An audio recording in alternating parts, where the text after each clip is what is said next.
Di balik nilai surga, satu pengorbanan membuka jalan keselamatan. Sekarang kita masuk kepada pelajaran ke-12 dengan judul membersihkan. Pasti kan dengar membersihkan. Membersihkan apa nih? Baju, kaca, atau apa? sapu ngepel, kan Iya, bukan? benar. Makanya daripada kita bertanya-tanya, kita langsung mulai. Nah, Jadi, Yesus ini adalah sebagai imam besar yang melayani di tempat kudus sejati di surga. Dia mempersembahkan dirinya sendiri sebagai korban yang sempurna, bukan dengan darah hewan, tapi dengan darahnya dia sendiri melalui kayu salib. kayu salib. Betul. Jadi mengapa Yesus disebut sebagai imam besar yang melayani di tempat kudus yang didirikan oleh Tuhan, bukan oleh manusia? kenapa pelayanan Yesus yang sebagai imam besar itu lebih agung dibandingkan dengan para imam yang mempersembahkan korban menurut hukum Taurat?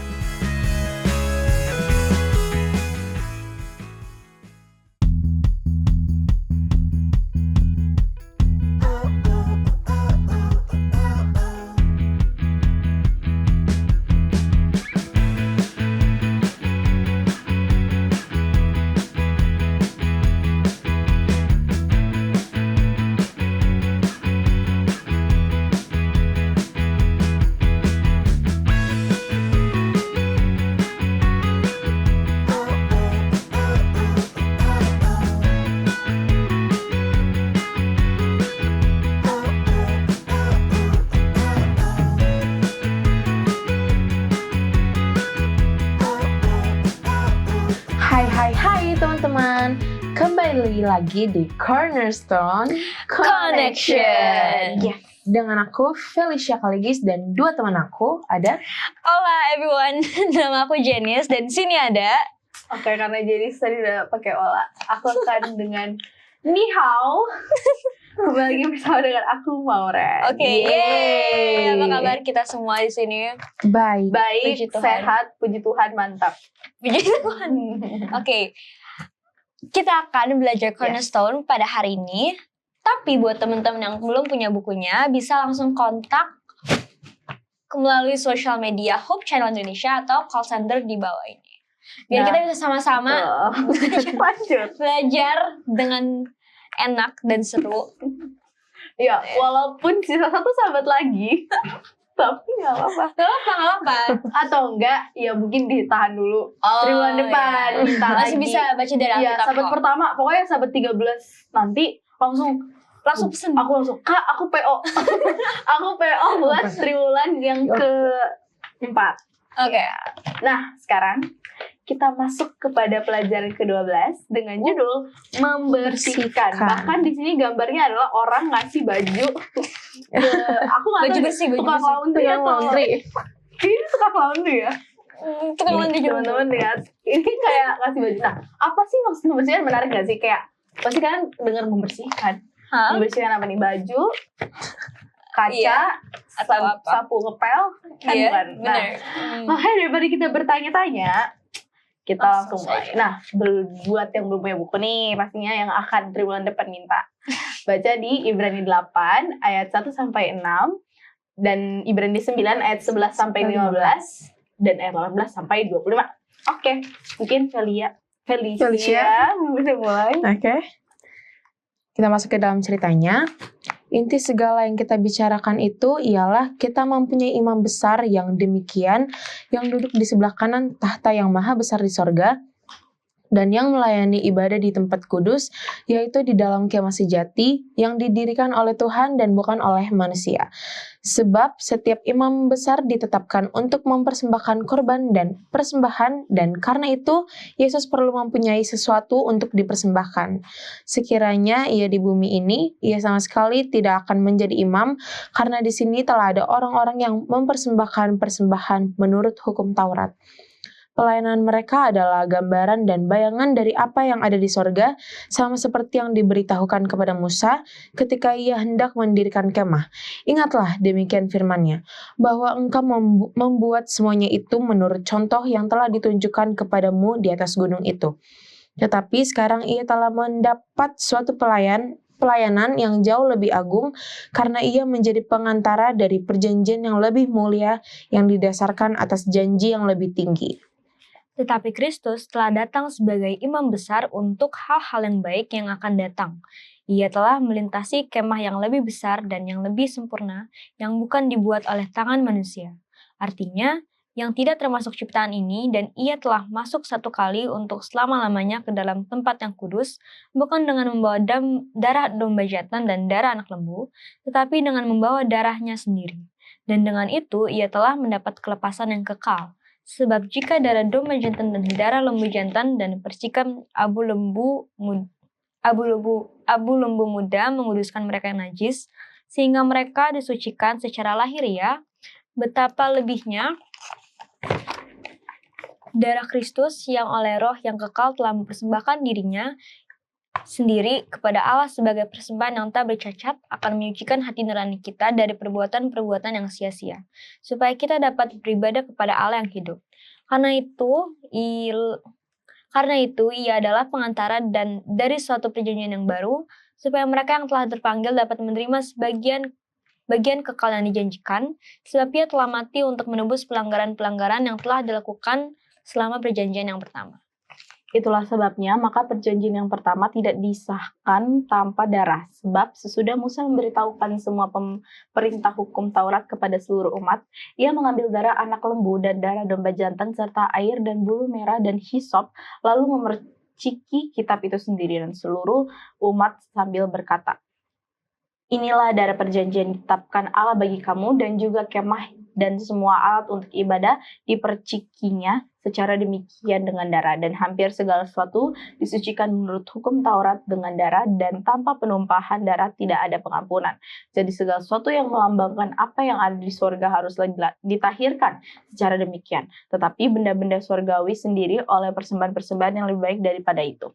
Sebab Kristus bukan masuk ke dalam tempat kudus buatan tangan manusia yang hanya merupakan gambaran saja dari yang sebenarnya, tapi ke dalam sorga sendiri untuk menghadap hadirat Allah guna kepentingan kita. Dan ia bukan masuk untuk berulang-ulang mempersembahkan dirinya sendiri sebagaimana imam besar setiap tahun masuk ke dalam tempat kudus dengan darah yang bukan darahnya sendiri." Wah, agak panjang ya bacaan kita. Mungkin Jenis, kira-kira apa sih yang diceritain di sini? Jadi, Yesus ini adalah sebagai imam besar yang melayani di tempat kudus sejati di surga. Dia mempersembahkan dirinya sendiri sebagai korban yang sempurna, bukan dengan darah hewan, tapi dengan darahnya dia sendiri melalui kayu salib. Betul. Untuk menebus dosa manusia secara kekal. Ya, dan sebagai pengantara juga dari perjanjian baru yang lebih mulia. Dan pengorbanan Kristus ini membersihkan hati nurani manusia dan membuka jalan bagi mereka untuk beribadah kepada Allah dengan sungguh-sungguh. Karena kalau tanpa Yesus itu kan sebenarnya kita dibatasi dengan dosa kan. Tapi istilahnya tuh Yesus membuka akses kita untuk Tuhan. Jadi Yesuslah perantara kita. Makanya kita berdoa dalam nama Yesus. Karena perantara kita itu Yesus. Nah, sebelum kita lanjut nih, kita mau masuk ke segmen Apakah kamu tahu? Apakah kamu tahu? Dalam sistem pengorbanan Yahudi kuno, dosa dibersihkan dengan menumpahkan darah. Seseorang yang berdosa akan membawa seekor hewan ke bait suci, mengaku dosanya di atas kepala hewan itu, lalu hewan tersebut dibunuh. Darah hewan itu kemudian diambil oleh imam dan dipercikan ke tirai yang memisahkan bilik suci dari bilik maha suci. Dengan cara ini, dosa orang tersebut dipindahkan ke hewan yang tidak bersalah dan kemudian ke bait suci itu sendiri. Yesus adalah hewan anak domba yang dibunuh untuk dosa-dosa kita. Lalu tahukah kamu bahwa dalam beberapa kasus, dosa dipindahkan kepada imam itu sendiri? Allah memerintahkan imam untuk memakan sebagian dari binatang yang dipersembahkan sehingga mereka secara simbolis mengangkut kesalahan umat itu yang tertulis dalam Imamat 10 ayat 17. Wow, pelajaran baru yang menarik lagi nih. Mau tahu yang lebih banyak lagi? Nonton terus Cornerstone ya.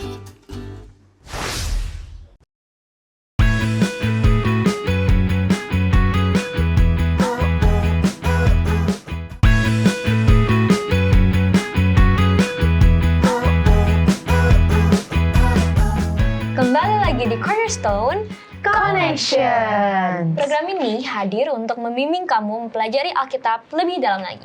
Dan bersama kita sekarang sudah ada one and only Pendeta Benita Yeay, Shalom Pendeta. Apa kabar Pendeta? Baik, kalian juga Puji baik, Tuhan, sehat-sehat puji ya. Puji Tuhan, Sehat, baik, Pak Pak Pendeta. Oke nih Pak Pendeta, kita tadi udah baca cerita dalam pelajaran ke-12 yang judulnya itu membersihkan. Di sini ayat intinya terdapat di Daniel 8 ayat 14. Maka ia menjawab, sampai lewat 2300 petang dan pagi, lalu tempat kudus itu akan dipulihkan dalam keadaan yang wajar. Oke, karena tadi Masuk aja gak sih? Iya. Pertanyaannya ya, Iya. aku punya pertanyaan nih Pak Pendeta. Jadi mengapa Yesus disebut sebagai imam besar yang melayani di tempat kudus yang didirikan oleh Tuhan, bukan oleh manusia? Iya, kalau kita kembali ke pelajaran Ka'bah, ya kan Ka'bah kan ada tiga Tabernakal. bagian, Ya. tiga bagian Tiga kan? bagian ya. Dari halaman, bait suci, Bait yang masuk. maha suci.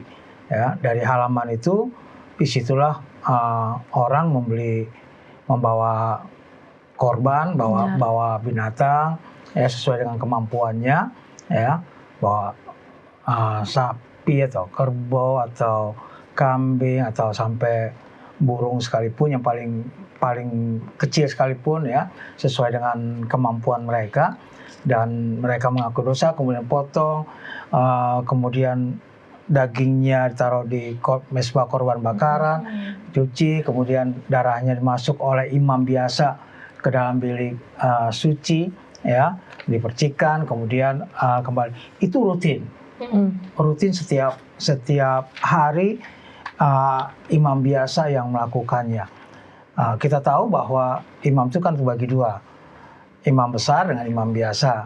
Ya, imam besar itu keturunan dari Harun. Jadi semua keturunan Harun masuk pada imam besar, sedang imam biasa itu semua dari suku Lewi yang semuanya untuk pekerjaan-pekerjaan yang sudah ditentukan untuk itu. Nah, pada waktu hari pendamaian yang sering juga disebutkan hari untuk membersihkan semua hati mereka, semua bangsa itu secara keseluruhan, itu kan hanya sekali setahun. Ya, sekali setahun, dan pekerjaan sekali setahun itu hanya dilakukan oleh seorang imam besar.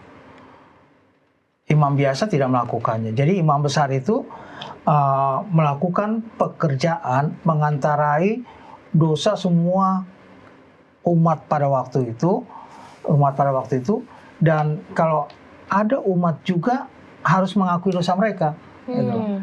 Kalau umat tidak mengakui dosa mereka, pada waktu upacara itu berlangsung, jadi pada waktu imam, ini kan dari pagi ya, ini sudah dari pagi, imam itu mengadakan korban dulu untuk pengakuan dosa dirinya sendiri, kemudian keluarganya, ya setelah keluarganya baru secara bangsa. Nah, pada waktu secara bangsa ini, bangsa itu juga harus mereka sudah rendah hati, sudah merendahkan hati mereka kepada Tuhan, mohon ampun kepada Tuhan. Jadi pada waktu imam besar itu masuk ke bilik maha suci, maka dia keluar bisa hidup. Tapi kalau ada dosa yang tidak diakui pada waktu itu oleh satu orang saja, maka tugas pendamaian itu imam besar yang melakukan pekerjaan sebagai imam besar pengantaraan itu, maka dia bisa mati. Jadi itu hikmat sekali. Benar-benar semuanya memperhatikan, semuanya memang kusuk gitu ya. Begitu kusuk, benar-benar merendahkan diri mereka melakukannya dengan baik hanya untuk membersihkan diri mereka. Jadi setelah imam itu selesai melakukan korban, dia keluar, kita tahu ada 2 lambang kambing yang asal dilepas gitu ya, dan lainnya. Kemudian ini kan baru mereka bersoka, aduh, kita sudah selesai semuanya. Ya, baru lega bahwa Tuhan sudah mengampuni dosa-dosa mereka, ya, maka mereka merasa lega, semuanya pekerjaan sudah selesai mereka lakukan, dan itu kan semua lambang daripada Yesus Kristus. Jadi Yesus Kristus tidak hanya sampai kepada bilik suci, dia juga imam besar yang sampai kepada bilik maha suci. Jadi dia mengantarai kita sampai pada waktu pekerjaan itu sudah selesai, kemudian pada waktu dia nanti keluar, itulah sering kita sebutkan dengan kedatangan Kristus yang kedua kali. Karena sudah tutup buku, yang jahat tambah jahat, yang baik tambah baik, nggak ada lagi pertobatan dan lain sebagainya. Maka pada waktu dia keluar, kita juga sudah senang untuk menyambut Tuhan. Jadi satu upacara yang memang menggambarkan bagaimana Yesus itu mengantarai kita di dalam pekerjaan penebusan agar kita boleh selamat. Itu sebabnya tugasnya bukan hanya imam biasa, tapi juga sampai kepada imam besar untuk menyelesaikan semua pekerjaan itu. Oke. Ini Pak Pendeta, aku juga mau nanya. Kan tadi Pak Pendeta udah bilang kayak imam-imam itu mempersembahkan korban dari orang-orang berdosa. Nah, pertanyaan tuh Pak Pendeta, kenapa pelayanan Yesus yang sebagai imam besar itu lebih agung dibandingkan dengan para imam yang mempersembahkan korban menurut hukum Taurat? Iya, Taurat tadi saya sudah gambarkan bahwa itu kan pekerjaan sehari-hari yang dilakukan oleh imam biasa, ya. Dan ini juga kan jadi gini, bukan hanya imam itu bukan hanya melambangkan kepada pekerjaan itu saja, tapi juga itu melambangkan kepada satu pengampunan yang benar. Ingat dosa anak-anak Imam Eli, Ya, ingat. ya kan? Kan udah dagingnya udah taruh di mezbah, mereka ambil, ya kan? Mereka itu sebenarnya lambang daripada bahwa ini loh bagian imam-imam juga ada yang juga menanggung dosa dan lain sebagainya. Jadi gambaran-gambaran itu diberikan dengan jelas pada waktu itu bagaimana perantaran yang harus dilakukan oleh imam biasa maupun oleh imam besar. Jadi pengakuan yang dilakukan oleh imam biasa, oleh imam besar itu memang sangat jauh didikannya, tapi semuanya itu sesuai dengan maksud dan tujuan yang menggambarkan bahwa ini loh akibat dosa manusia, hewan jadi mati yang nggak ada dosanya. Untuk pengantaran harus ada darah yang melambangkan korban untuk menghapus dosa. Harus juga ada dagingnya yang harus dikorbankan dan lain sebagainya yang melambangkan kepada Kristus. Jadi semuanya itu memberikan kepada kita satu waktu untuk kita boleh membersihkan segala sesuatunya. Terima kasih Pendeta. Terima kasih Pendeta. Pertanyaan terakhir Pendeta, bagaimana darah Kristus yang dipersembahkan di hadapan Allah memberikan kelepasan yang kekal dan menyucikan hati nurani manusia? Iya, tidak ada penyucian ataupun keselamatan tanpa darah. Kita tahu begitu Adam dan Hawa berdosa, mereka disuruh keluar dari Taman Eden. Kemudian mereka juga langsung ada korban domba atau melambangkan darah ini melambangkan pada penyucian ataupun keselamatan. Jadi tidak ada keselamatan tanpa darah. Itu darah Kristus itulah yang menyucikan kita semua. Jadi kelepasan itu memberikan kepada kita bahwa ini loh Yesus sudah memberikan kelepasan bagi kita, dia sudah mengorbankan darahnya bagi kita, ya, sehingga dia mati di kayu salib oleh karena dosa kita, maka kita harusnya sih menyambut kematian Kristus itu dengan satu sifat yang memang menerimanya, memang apa? Memang kita jadi apa tadi bersih-bersih gitu ya. Iya, bersih-bersih. Oh ya, kita dibersihkan, kita disucikan, dan itu akan berlangsung sepanjang umur kehidupan kita. Karena kita kan seringkali jatuh dalam dosa, kita akan balik, lagi kita mohon ampun dan sebagainya. Itu kan lambang daripada sampai nanti pada waktu pintu kasihan tertutup atau pekerjaan sebagai imam besar itu selesai.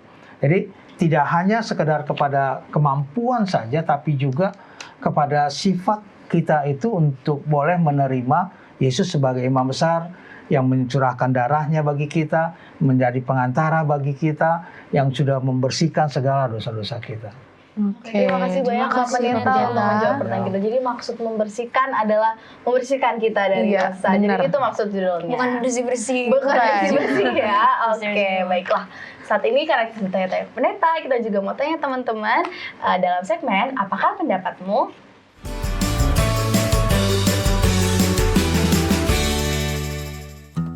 Perkenalkan, nama saya Tino Nababan. Saya kelas 10-1, sekolah di Perguruan Advent Salemba. Ya, perkenalkan, nama saya Langit Samuel Gunawan dari kelas 10-3, asal sekolah dari Perguruan Advent Salemba. Halo, nama saya Serdosal Pengaribuan, kelas saya 10, kelas 10-2. Saya bersekolah di SMA Perguruan Advent Salemba. Perkenalkan, saya Kristina Via, berasal dari Perguruan Advent Salemba, kelas 11.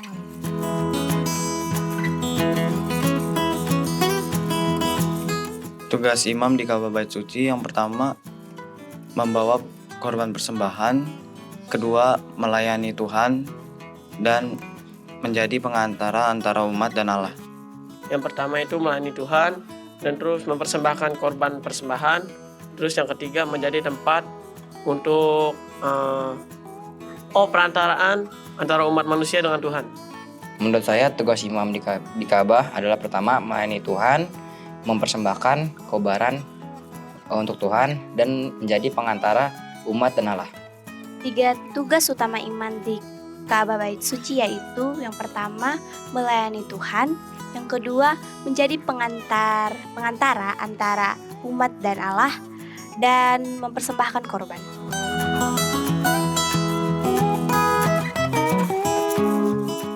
Salah.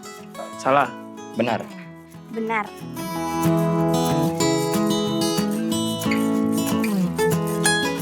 Salah.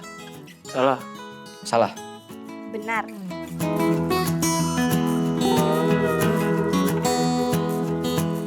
Salah. Salah. Salah. Salah.